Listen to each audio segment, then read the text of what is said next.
j'écoute ce chant. C'est encore possible pour toi de changer de vie et de rencontrer et de ressusciter. C'est encore possible pour toi d'expérimenter la puissance et l'amour de ce Dieu vivant. Gloire à Dieu, gloire à Dieu, gloire à Dieu. Soyez bénis, que la grâce et la faveur de Dieu soient sur votre vie et que la présence de Dieu vous localise là où vous êtes. Nous sommes encore dans notre rendez-vous d'exhortation sur la parole de vie et nous voulons aujourd'hui parler d'un thème très important. C'est un thème qui va débuter la semaine, dans lequel on va nager, on va plonger nos regards dans les Écritures et nous amener à prendre conscience de ne pas, visiblement par exemple, jeter la pierre à quiconque, de se prendre nous-mêmes en charge. Et il arrive des temps où nous devons faire un point sur nos vies afin de ne pas chercher un bouc émissaire pour nos échecs. Quand bien même que les échecs nous emmènent à pouvoir prendre conscience de nos erreurs. Alléluia.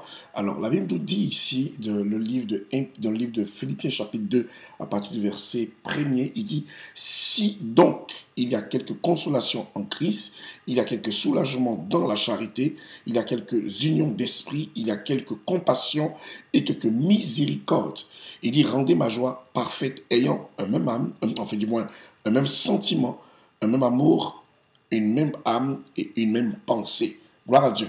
Nous voulons véritablement, sur cette base, essayer de titrer notre thème comme étant 3 clés pour mon exaucement. 3 clés pour mon exaucement. Je voudrais que tu répètes avec moi 3 clés pour mon exaucement. Vous savez, ce qui fatigue le chrétien lambda, le chrétien, je dis, né de nouveau, qui visiblement a fait tout effort pour que Dieu puisse exaucer ce que lui veut comme volonté, voilà, il arrive souvent qu'il se bute sur certains principes, il ne comprend pas pourquoi ça rame au point où, souvent il dit, Dieu est lent à réagir, ou bien Dieu est lent dans l'exaucement. Non, pas du tout. Si Dieu est lent dans l'exaucement, c'est pour notre propre bien. Parce qu'il dit dans le livre de Pierre, il dit, Dieu ne tarde pas pour accomplir ses promesses. Non, non, non, non. Il ne tarde jamais pour le faire. Mais il use de patience pour que nous ne périssions point, que nous parvenons juste à la repentance. Certainement, notre pensée ne sera celle du Seigneur. Et certainement, nous appliquons pas les vraies clés et les vrais codes pour pouvoir entrer dans l'exaucement de nos prières. Quelqu'un me comprend? C'est pour cela que ce matin, et tu vas comprendre, tu vas écouter, prends ton stylo, prends ton bloc-notes et noter les principes dont je te montre aujourd'hui. Il y a près de 8000 promesses dans la Bible, depuis la Genèse jusqu'à l'Apocalypse. Plus de 8000 promesses dans la Bible. Et chaque promesse nous appartient. Cependant, la Bible n'est pas limitée, la Bible n'est pas, exclue aux autres qui peuvent l'acheter. La Bible se vend à tout point de rue. Tu peux t'acheter une Bible pour dire que le païen, le sorcier, l'athée ou qui que ce soit, visiblement, qui veut posséder ces 8 prophètes, sont à même de le posséder. Est-ce que vous comprenez? Mais sachez que les promesses sont là, mais appartiennent aux vrais enfants de Dieu. Ceux qui connaissent les principes et l'alliance de Dieu, ceux qui sont sous l'alliance du Père. C'est en cela que je viens ce matin vous livrer une clé d'abord. Et cette clé va te permettre de véritablement jouir de ta position dans le Seigneur. Parce que souviens-toi que tu ne t'es pas fait toi-même. La Bible dit que avant de te faire, Dieu a réuni son conseil et Dieu a siégé pour te faire. Car il est dit, faisons l'homme à notre image, à la première personne du pluriel. Faisons l'homme à notre image, selon notre ressemblance. Donc Dieu décide de te faire à son image ou de nous faire à son image sans tenir compte de toi. Parce qu'il pense légitime que si lui, il décide de te bénir, alors tu dois jouir pleinement de la bénédiction parce que tu deviens son héritier légitime. Alors il existe des promesses qui sont la parole de Dieu, qui sont pour nous, qui sont pour toi, qui sont pour moi. Mais pourquoi est-ce que les autres arrivent à entrer dans leurs promesses et toi, tu n'arrives pas à entrer dans ta promesse? Est-ce que Dieu ne t'aime pas? Ou est-ce que, par exemple, tu es mal né? Ou tu n'es pas à la bonne position? Ou tu n'es pas au bon endroit? Non, c'est pas tout ça. Ou bien tu es né, ton père est sorcier, ta mère est sorcière, ton père n'est pas chrétien. Ça n'a rien à voir du tout, vraiment rien à voir. Je vais vous dire une chose. Vous savez, c'est pas ta faute si tu es né dans une famille athée ou une famille qui n'aime pas le Seigneur, une famille animiste, idolâtre. C'est pas ta faute. C'est jamais ta faute. La preuve, Abraham est né des familles idolâtres.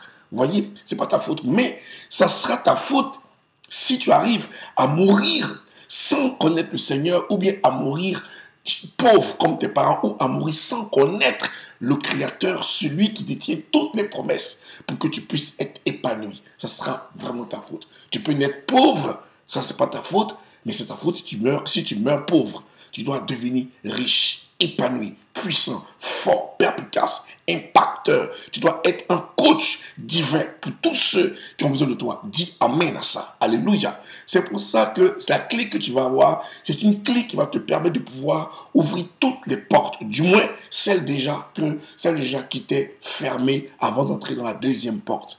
La première clé, c'est celle de pouvoir savoir fermer ta maison et de vivre dans la légitimité de ce que Dieu t'a donné depuis ta naissance.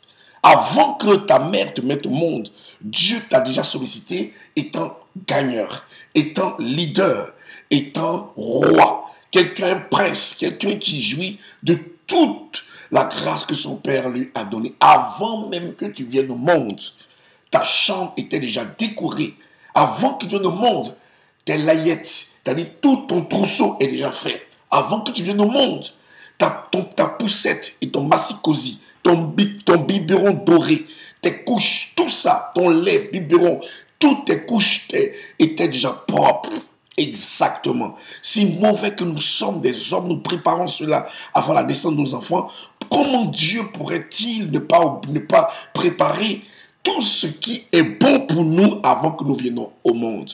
Et c'est pour cela que ce que je te dis, tu l'as déjà. Sauf que des portes sont ouvertes et l'ennemi s'est permis de pouvoir entrer et pouvoir détruire ce qui fait que tu puisses t'identifier à Dieu. L'identité de l'homme vis-à-vis de Dieu est très importante et se cultive.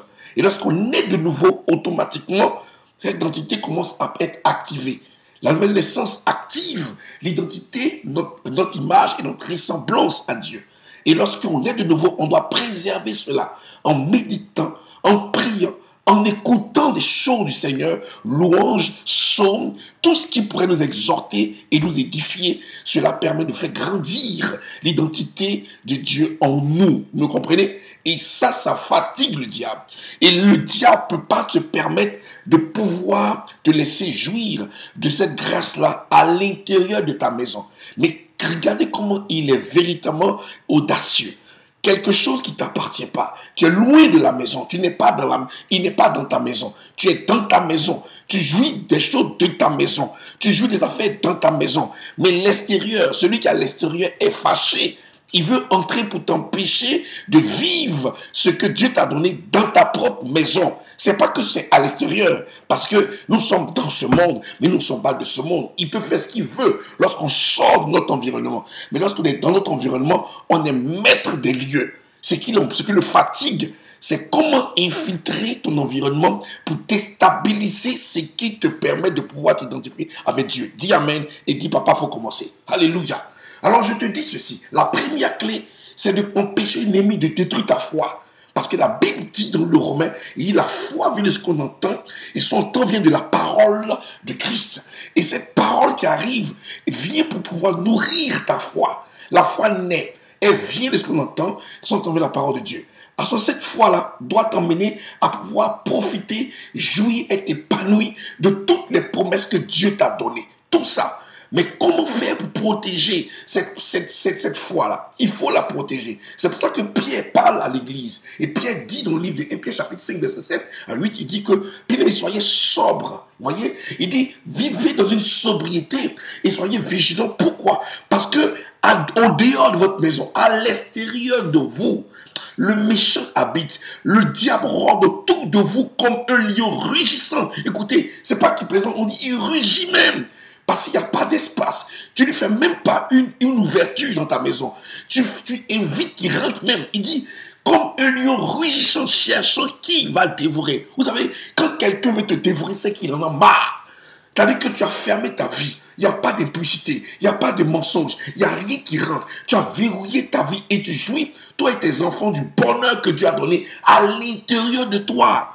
tout ce qui rentre chez toi, tout ce qui peut entrer chez toi comme fréquence, comme onde divine, c'est la parole de Dieu. Tout ce qui peut entrer chez toi, c'est les écritures, c'est les chansons, les hymnes, les exhortations, les chants, les psaumes rythmés qui entrent en toi. Parce que tout ce qui est étranger au royaume, lorsque ça entre, il est du diable. Lorsque ça entre en toi, c'est pour déstabiliser et détruire la foi que tu as à l'intérieur. Le Seigneur et le Père, le bon Père, ne te demandent même pas du tout d'avoir une si grosse foi. Il dit, si tu as la foi comme un grain de séréné, tu peux dire à cette montagne, déplace-toi et jette-toi de la mer et t'obéira. Regardez un peu comment la bonté de Dieu t'emmène à pouvoir te bénir, quand bien même que ta foi est précaire, est précoce. Lorsqu'elle est tout petite, tu es béni. Lorsqu'elle est tout petite, tu es forte. Mais imagine que ta foi grandisse. Oh, je dis à quelqu'un, tu deviens un dinosaure, un homme puissant, un homme dangereux pour l'ennemi. Et c'est ce qui donne la rage à ton ennemi. Il est dehors et il entend les réjouissances dans ta maison, la louange à l'Éternel. Il entend les acclamations, il entend les oui et amen, Hosanna, au pied de cieux. Et il est dehors. Et puis il dit, mais si quelqu'un pouvait sortir, ouvrir la porte, même par erreur, j'allais rentrer pour les chicoter, pour détruire leur maison, leur mariage, leurs finances, leur travail. Regarde un peu les pensées que le diable a pour toi. Si tu t'amuses à ouvrir la porte dans le péché, ouvrir la porte par des critiques, ouvrir la porte par les on dit, par on a dit ceci, on a dit ça de toi, par des critiques, par les jalousies, verrou ça mon frère, verrou ta vie, filtre tout ce qui entre dans tes oreilles. L'accès la plus sensible de ta vie, c'est pas ta bouche. L'accès la plus sensible de ta vie, c'est ni par exemple ton orifice. L'accès la plus sensible de ta vie, c'est ni ton sexe, c'est ni aussi par exemple tes yeux, c'est ni tes narines, c'est ton oreille. C'est de l'oreille que la sensibilité arrive. Ce que tu entends peut détruire ta vie ou arranger ta vie. Ce que tu entends peut permettre à l'étranger d'entrer et détruire ton environnement. Oh my God. Ce que tu entends peut t'emmener à pouvoir même bousiller ce que tu as construit. Ce que tu entends doit être filtré. La première clé qu'il te faut, c'est de filtrer toute information qui arrive de l'extérieur. Pourquoi? Parce que la Bible dit, la foi là, elle vient de ce qu'on entend. Quand on veut la parole de Dieu, nul ne peut être agréable sans la foi. Sans la foi, nul ne peut être agréable à Dieu. Il dit ceci, il dit que celui qui s'approche de lui, en Hébreux chapitre 11, verset 6, doit croire qu'il existe et que c'est lui le renumérateur de ce que nous recherchons. Quand tu t'approches de Dieu en écoutant sa parole de Dieu, qu'est-ce que tu peux demander qu'il va te donner? Oh my God! Dans le livre de Jean chapitre 15, verset 7, il dit, si tu demeures en moi, que mes paroles demeurent en toi, demande-moi tout ce que tu voudras, il te sera donné. Bien-aimé, la parole de Dieu et l'accès à la parole de Dieu par l'écoute, par les oreilles, ce que tu entends, si ça vient de Dieu, si tout ce qui entend, tout ce que tu entends arrive du Seigneur, de la parole de Dieu, tu es un homme béni. Repousse ce qui n'est pas de Dieu de ton oreille. Repousse ça. Ne donne pas foi à toute fait, à toute épreuve. C'est ce que la Bible dit dans 1 Jean, l'apôtre Jean, au chapitre 4, qu'est-ce qu'il dit? Bien-aimé, ne donnez pas foi à tout. Il dit, éprouvez les esprits. Que lorsqu'on te dit, il y a Dieu là-bas, il faut savoir si c'est Dieu vraiment. N'écoute pas. Ton accès, ton tympan est là, est sanctifié. Tes oreilles sont sanctifiées. Le sens spirituel le plus facile, accès à l'ennemi, que le diable cherche à avoir, ce sont tes oreilles, c'est ton entendement. Ce que tu vois sans son ne te dit rien. Ce que tu regardes sans son, ça anime, mais il n'y a pas de son, ça ne te dit rien. Au point que lorsque tu vois un groupuscule ou bien des personnes en train de pouvoir parler, que tu n'entends pas, ça ne te dit rien. Mais lorsque tu commences à écouter, à savoir, percevoir le son qu'ils disent et ton nom sort dedans, tu t'approches pour savoir ce qu'ils disent. Et quand tu sais que tu en parles, tu t'énerves. Ça veut dire que le son a un impact dans l'âme. Et ton âme peut commencer à être frustrée. Et ton âme va commencer à pouvoir être contaminée par la pensée du diable. C'est ce qui est arrivé au frère, au patriarche Adam. Adam était quelqu'un qui parlait tout le temps le Seigneur, mon ami.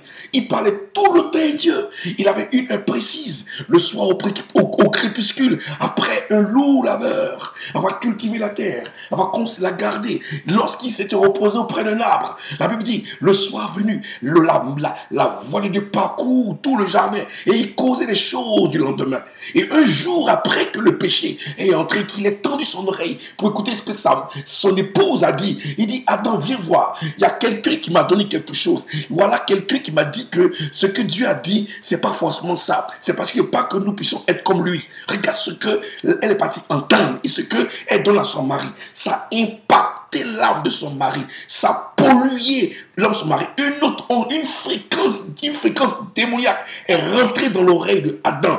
Et il a capitulé et il a péché. La Bible dit, le même soir, le Seigneur revient encore parler encore à son fils, Adam. Il vient, il parcourt, il regarde. Lorsqu'il entend la voix du Seigneur, en chantant certainement, parce que le Seigneur vient, il loue le Seigneur, en chantant certainement, Alléluia, Riboro chante, il sait que c'est la voix de son Père. Alors il court, il va se cacher. Bien-aimé. Et en se cachant, et il ne sait pas, et Dieu était étonné, le Père étonné, il dit, mais où est mon fils? Mais où est donc? Adam, où es-tu? Il dit, je suis là. Dieu, où? Je suis là, je me cache. Alors Dieu savait que une autre fréquence avait été connectée à l'âme de Adam au travers de son oreille. Il dit, qui t'a dit que tu es nu? Qui t'a dit? Où tu as entendu? Quel son as-tu entendu? Quel son étranger as-tu entendu? Voici ce qui nous fatigue. Le fait qu'on prête oreille à tout ce qui est étranger, à ce qui nous nourrit. Pourquoi veux-tu écouter ailleurs? Pourquoi veux-tu tendre l'oreille ailleurs? Pourquoi veux-tu faire ça? Pourquoi veux-tu t'entêter à déstabiliser, oui, ton âme? Regardez ce qui s'est passé. J'ai une histoire dans la parole de Dieu, dans le livre de 2 Samuel, où la Bible nous parle de quelqu'un qui était fils d'un roi. Un enfant illégitime que Dieu a rendu légitime au travers sa vie et son attitude et sa sagesse. Le fils de David, le frère Salomon, le roi Salomon. Lorsque Salomon monte au trône, lorsqu'il s'assit lors de son deuxième jugement au tribunal, lorsqu'il entend de juger son peuple où il siégeait pour juger les affaires du royaume, un de ses valets s'approche, son conseiller s'approche pour dire, ô roi, j'ai un son pour toi. Écoutez-moi très bien. Ô roi, j'ai un son pour toi. J'ai une nouvelle pour toi. Il dit, écoute-moi très bien, conseiller et valet. Est-ce que ce son ou cette nouvelle que tu m'emmènes va me permettre de pouvoir être irrité contre celui qui fait? Il dit, oui, roi. Est-ce que ce son-là sera bien pour lui? Il dit, non, roi. Et ça sera bien pour lui. Est-ce que ce son-là va me faire du bien? Il dit, non, roi. Alors il ne me dit pas, je ne veux pas entendre ce son. Je veux garder la sobriété de mon âme, la paix de mon âme. Bien aimé, je veux dire ainsi à quelqu'un. Plus jamais tu écoutes à gauche, à droite. Écoute ton Dieu. Ne dois pas foi à toutes choses, mais éprouve les esprits. Les on dit détruisent. On, pronom indéfini. Le on n'a jamais pu définir qui est le on. Pourquoi? Parce qu'il est du diable. Le on du diable. Ne donne jamais foi à on. La personne qui dit on, c'est lui-même. Il est le vecteur de ta destruction. Alors évite-le. Évite ça, s'il te plaît. À moins que tu te dises le nom de la personne. Sinon, ce n'est pas la peine. Le on, évite. S'il veut te dire, il dit, telle personne a dit ça. Mais le on, évite. Il va détruire ton âme. Ça t'empêche à pouvoir détruire ton environnement. Tu vas être irrité. Ta vie sera gâtée. Que la grâce de Dieu soit sur ta vie. Je vais déclarer qu'aujourd'hui, tu filtres toute information. La première clé, résumée en 2 phrases, la première clé, c'est de veiller à ce que notre foi ne soit pas atteinte parce qu'on entend de l'extérieur. Veille et filtre toute information venant d'ailleurs par ton oreille. Ferme l'accès à ton oreille. Ton oreille est trop précieux pour le Seigneur. Écoute la voix de Dieu. Écoute ton esprit, la voix de Dieu. Ne laisse pas l'esprit étranger entrer en toi de par ton oreille. Et que la grâce repose sur toi. Et que l'onction te couvre. Dis Amen très fort. Alléluia.